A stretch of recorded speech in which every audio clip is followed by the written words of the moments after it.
Hello and welcome back to another episode of the Help Is Here podcast, brought to you by the Beyond Compulsion Academy. Today I'm joined by Mary Portis to respond to a YouTube comment. This was on a video from quite a while ago, over a year ago, and the video was about overcoming sissy hypno pornography. And This is the comment here. So honestly, I think the best way to deal with it is to actually act out your fantasies with a guy off Grindr. Like, try it once as a guy and once when dressed. If you hate both, you'll probably find quitting so much easier. If you love one or both, congrats, you've learned something about yourself and will probably spend the next couple of years trying to learn more. This is the one kink that's super easy to experiment and move away from a screen, as Grindr is a peen buffet. So yeah, just to kind of explain that a bit further, sissy hypno, Please. It's the fetish of watching or kind of being instructed to fantasize around dressing up as a woman to essentially serve men sexually. And so what this guy is saying is the best way to overcome that fetish, that porn addicted, sort of porn induced fetish, in my opinion anyway, as we'll get onto, a lot of the time, not always perhaps. But what he's saying is to go and actually act it out in real life. So, get away from the sissy hypno on a screen, like get away from the sissy porn on a screen, go act out by dressing up as a woman, find some random guy on an app like Grindr, which is kind of gay Tinder, I believe, and go and it's gay Tinder. And go and like just have sex, do whatever. Do it once without being dressed up as a woman. Do it once dressed up as a woman, and then you'll find out for yourself. Okay, are you still like addicted to sissy hypno? Are you still addicted to sissy porn, or was this like induced by pornography? So it's kind of like trying to discover whether that fetish is a real sort of sexual desire, it's a real fetish that's kind of there, or whether this is something that's being sort of induced by porn.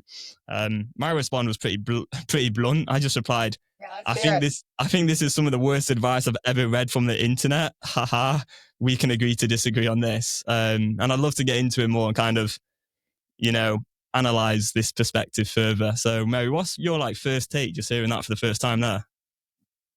Well, because I don't know that much about it, I'm like, okay, so you're going to go do what you're doing and sissy porn online in real life.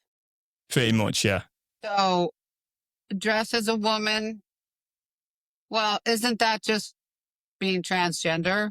I mean, so you got to go dress as a woman and then go have sex with men in real life. Yeah, so the sissy stuff is quite submissive as well, is what I would say. So it's kind of like you're there, and the sissy hypno in particular is kind of like trying to train you to believe that you want to be dressing up as a woman and like serving men all the time sexually. Well, I feel like that's one of the things that maybe our guys that, are addicted to porn, they get into that because there's probably a lot of that available on the internet. But then they start questioning their sexuality and if they are really, watching transgender porn, which sounds like that basically is transgender type of porn if you're watching it on a screen, right? So then they start questioning their sexuality rather than questioning the addictive behavior. It just becomes the wrong focus. And then to take it to the extreme out into the world, I mean, I don't know. I feel like it's somewhat dangerous to be just go meeting people out in the world just for sex anyway, but I don't know. It doesn't sound like any kind of a solution. Is this guy looking for a solution to this? I mean, he's on Help Is Here YouTube, right? I mean, or is he just potentially? He had another comment. To give us advice? What's the deal? Yeah, I don't know. He replied to my comment. Obviously, I was quite blunt, saying I think it's like some of the worst advice I've ever read. What did he say? You know what? His response was actually pretty civil. This is what he said. He said, To say this is the worst is a bit of an overstatement, especially as I actually enjoy parts of the Sissy fetish.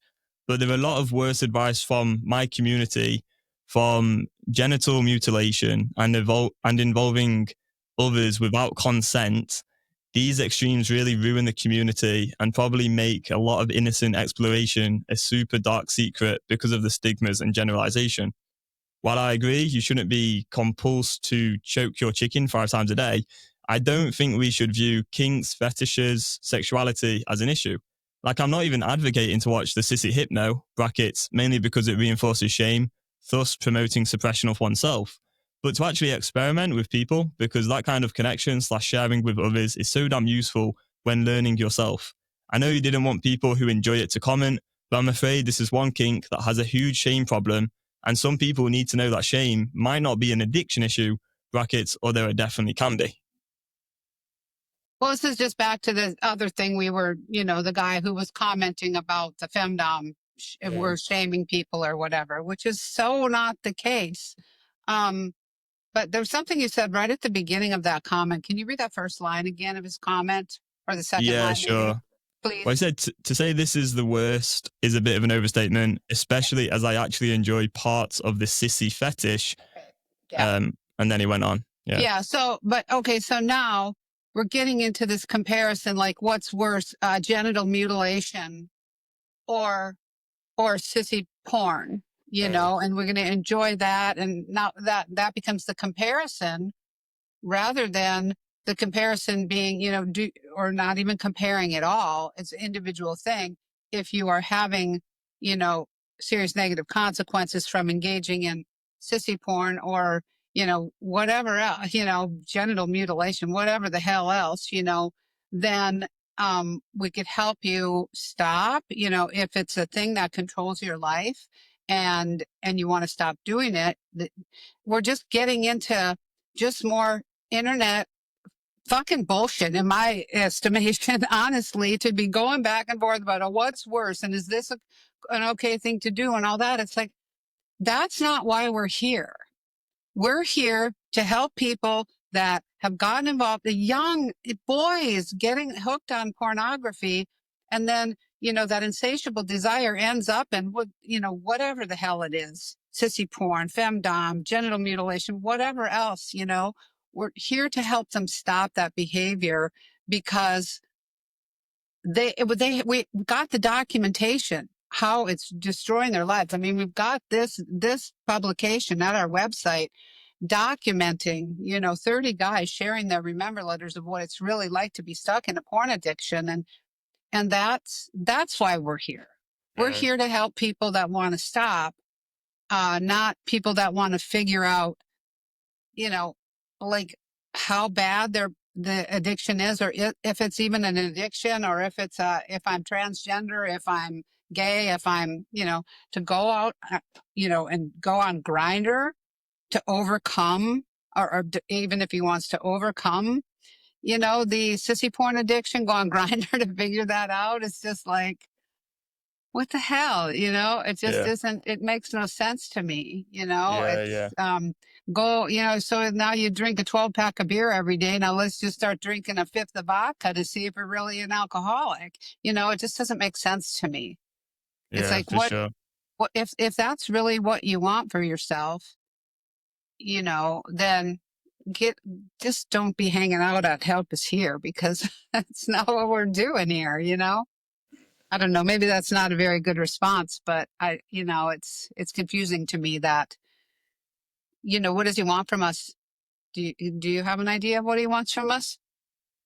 I have no idea, to be honest with you. Yeah. I think he's probably trying to help other people who have ended up watching our video about the Sissy Hypno, trying to maybe help them feel less shame around it, perhaps. Maybe help them see it as a fetish that's okay, and like you can engage in that, and like, there's not going to be consequences, kind of thing. Because can I ask you, in the Sissy Hypno video that you posted, what was your message? I can't remember exactly. It was a podcast we did together a long time ago. Okay. It was Yep. over a year ago. So Yeah. And I imagine that we probably said the same thing a year ago that we would say today. yeah, we would Is have done. if you're suffering negative consequences from this and, you know, questioning yourself, it potentially could just be the tolerance cycle, you know, from the insatiable desire of addiction, addictive desire. It could potentially be that, you know. But as far as like us, you know, dissing on any kind of fetish and shaming people, that's just not happening. We're teaching people that there is a possibility that this is the tolerance cycle of addiction. And so, you know, maybe not to question yourself in a shaming kind of way or whatever, but just to understand that those kinds of things, they don't define individuals, they define addiction, all addictions. Yeah. So to go And to something more extreme, you know. I think the thing is, like, if you're looking at that kind of content and there's no consequences, you'll know for yourself that this behavior is like okay for you, you know, or like you're fine with that. And you'll equally know if there is consequences that you want to stop it, right? And it's just seeing that, okay, well, if you want to stop the behavior, you can do that. Like that's possible. You can also continue watching it, but there's probably going to be very strong consequences. But if you want to stop it, you can do that. And the path to stopping it isn't going to be trying to figure out whether this is like a fetish or a kink or whether it's been developed through porn use or whether it's been developed through this other thing or it's because of what happened when you were 4 or it's a sexual template or speaking to a therapist about it. Like that isn't going to be the way you stop the behavior. The way you stop the behavior is by getting connected to the desire, thinking it through in a rational way and changing your response to that desire so you can change your neural pathways. Well, Yeah, go ahead. yeah. And the thing is I feel like you having, you know, spoken openly about that, the sissy hypno stuff, you know, gives a lot of guys that are going, you know, this is not really serving my life. This is actually harming my life, has given them an opening, right? Given them an opportunity to go, okay, well, maybe this is not something I want to keep doing. It's not just a fetish. It's not just who I am.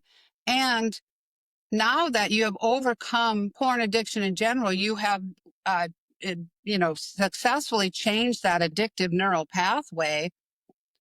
Are you questioning your sexuality on the regular? Hell You no. know, I don't and even going, think about oh, it. do I really want to be a woman? Should I go on Grinder and Yeah, or should yeah. I go out in public, meet Grinder guys to find out if that's really? I mean, do you think about that literally Obviously ever? not. Obviously not. Like that would never even cross my mind. And Right. this is the Yeah. thing as well, is like I want to bring up an analogy here, which I hope will help people. And it's going to be very extreme. So, you know, I take this with a pinch of salt, but I think it's going to be a good way to explain porn addiction in a way that no one ever talks about it. And it's so important to see it in this way if you want to actually get free for good. But right, imagine you're playing video games, and like I used to play a game called Call of Duty Black Ops 2. That was my game when I was a teenager. That in FIFA, and yeah, you know, you're killing people on this game like all the time, right? It's like, okay, you don't then, let's say you developed a gaming addiction over time, and it's all like first person shooter games online with other people, right? You're playing these games all the time. You develop a gaming addiction. You're not then questioning yourself, oh, do I actually want to go shoot people in real life? Like that doesn't happen, you know, because no one's made the connection about like, oh, gaming equals I want to shoot people in real life. Or it's very rare. You sometimes get like these rare studies or like these anomalies of people actually going and doing that. Especially in the rare. States, sadly. Not but like epidemic, like a lot of the pornography, extreme pornography. No, like you hear people talk about it, but like overall, the data shows that like these shooting games, for most people, they're not leading to people actually shooting people in real life. Like there's a massive difference between gaming addiction and actually wanting to do the stuff that you do in the game. Should I go out and shoot someone in real life to see if that's something I really want to do, if that's really who I am? That's exactly what I want to talk about. People and to figure it out, right? Yeah, literally, that's exactly what I want to talk about. It's like, oh, is my gaming addiction because I want to, go murder all these people? No, it's because you've been playing video games for the last however many years. You've built a tolerance. Now you want to keep playing the video game. It changes your neural pathways. Like, it's so obvious in that context. Like, I'm not going to go from sissy hypno porn, some weird degenerate sort of advancement of my porn addiction due to the tolerance cycle and where I once was, I'm not going to go from that to go, carrying out those acts in real life on Grindr. Like, it's so flawed. And that's why I replied to him. I was like, this is some of the worst advice I've ever read, because it doesn't make sense to me because of how my neural pathways have changed due to the understanding I've received from yourself, Mary. Yeah. And I mean, I just always want to come back to, if your fetishes, we're not dissing on fetishes. If you just have these fetishes and you are really enjoying it, it's enhancing your life. Like that other guy said, it's a rich inner life, an inner sexual life or whatever, about the femdom. It's like, if that's really the case, well, I would suggest you just avoid our YouTube, unsubscribe, because that's just not what we're talking about here. We're here. Help is here. Hello. We're here for people that want help solving a problem. For real. So it's changing a behavior that is a problem for them. That's why we're here. Yeah. Exactly. And it isn't just like dissing on porn, because it doesn't really matter to me whether people are engaging in porn if they don't want to stop it. If you want to stop it, we're here. Sure. Yeah. Okay, we can solve that problem. But if you don't want to stop it, there's no problem to solve. So why are we trying to solve a problem that doesn't exist? Right. The other thing, though, I will say, is I personally believe that so many of these fetishes are sort of all linked to porn. That is my personal opinion, Too. I just see it in that way. Because why am I no longer interested in any sissy content at all? Why does that never cross my mind? Right. Surely that would still be here if it was an inherent desire that I've picked up from childhood or some shit. But I don't think like that. As I suggested to the femdom guy who thought we were shaming femdom and that was enriching his life or whatever, I would suggest to this person as well, there's a possibility that you're experiencing the basic dilemma when you're in an addiction. You want to do it and you want to stop. So when the wanting is really powerful, you don't know what to do with it. You deny that you want to stop. Oh, it's just the thing. It's just a fetish.